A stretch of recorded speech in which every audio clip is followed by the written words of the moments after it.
అయ్యా నమస్కారం.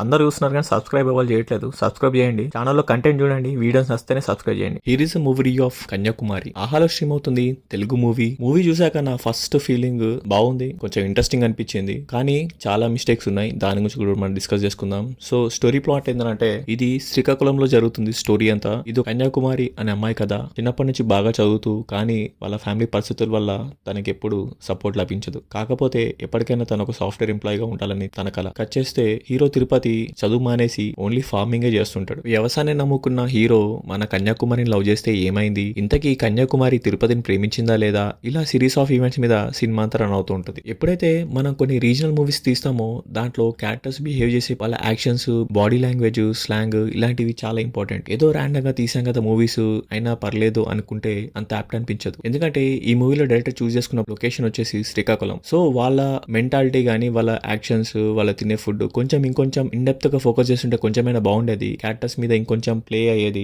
ఒక నేషనల్ పర్ఫార్మెన్స్ తీసుకురావచ్చు. బట్ నాకు ఎందుకో ఫోర్స్డ్ కనిపించింది అక్కడక్కడ సీన్స్ అన్ని. ఈ మూవీలో అదర్ క్యారెక్టర్స్ కొంచెం శ్రీకాకుళం నేటివ్ మాట్లాడినా మెయిన్ లీడ్స్ నాకు ఎంత ఇంపాక్ట్ అనిపించలేదు. అట్లీస్ట్ హీరోయిన్ అయినా కొంచెమైనా చేసింది అనుకోండి, బట్ హీరో పాయింట్ ఆఫ్ వ్యూలో నాకు జీరో అనిపించింది అనమాట. ఎఫర్ట్స్ జీరో ఉన్నాయి, బట్ ఓవరాల్ గా స్టోరీ, హీరోయిన్ పర్ఫార్మెన్స్ ఉండడం వల్ల సినిమా ముందరికి వెళ్ళిపోతూ ఉంటది. ఈ మూవీలో బిగ్గెస్ట్ మైనస్ ఏంద్రా అంటే హీరో. కొంచెం కాస్టింగ్ పైన ఇంకొంచెం ఫోకస్ చేసి ఉంటే సినిమా రిజల్ట్ ఇంకోలా ఉండేదేమో అనిపించింది నాకు. ఎందుకంటే ఒక స్ట్రాంగ్ పర్ఫార్మర్ అయిన హీరోయిన్ తో ఒక కన్యాకుమారి అనే క్యారెక్టర్ రాసుకొని అంతే మంచి ఎంగేజింగ్ గా లేకపోతే ఇంట్రెస్టింగ్ అయిన క్యారెక్టర్ హీరోది కూడా. ఎందుకంటే ఫార్మింగ్ చేసి నేను చదవను, ఓన్లీ ఫార్మింగ్ చేసుకుంటానే, అది కూడా మంచి థాట్ ప్రొవోకింగ్ క్యారెక్టర్ తీసుకొచ్చి మన హీరోకి ఇచ్చినారు. మన హీరోకి ఎక్స్ప్రెషన్స్ ఉండవు, ఏముండవు. సో మన హీరోకి అంత యాప్ట్ అనిపించలేదు నాకు. కాస్టింగ్ రాంగ్ కాల్ అనిపించింది. సో అక్కడ బిగ్గెస్ట్ మైనస్ అనిపించింది. మూవీ ఫస్ట్ హాఫ్ చాలా ఇంట్రెస్టింగ్ ఉన్నా సెకండ్ హాఫ్ అంత ఎంగేజింగ్ అనిపించదు మనకి. లవ్ స్టోరీతో పాటు అదర్ క్యారెక్టర్స్ తో కామెడీ చేయడం, సో క్యారెక్టర్స్ మధ్య సిచ్యువేషన్స్ ని కొంచెం కామెడీగా చేస్తుండే ఇంకొంచెం బాగుండేది. మొత్తం లవ్ ట్రాక్ మీద వెళ్ళిపోతూ ఉంటుంది మూవీ. సో సెకండ్ హాఫ్ కూడా మనకు అంత ఎంగేజింగ్ అనిపించదు. మూవీలో పాజిటివ్ ఏంటంటే స్టోరీ అండ్ హీరోయిన్ క్యారెక్టర్, తన పర్ఫార్మెన్స్ కూడా బాగుంది. అండ్ సినిమాటోగ్రఫీ చాలా బాగుంది, చాలా మంచి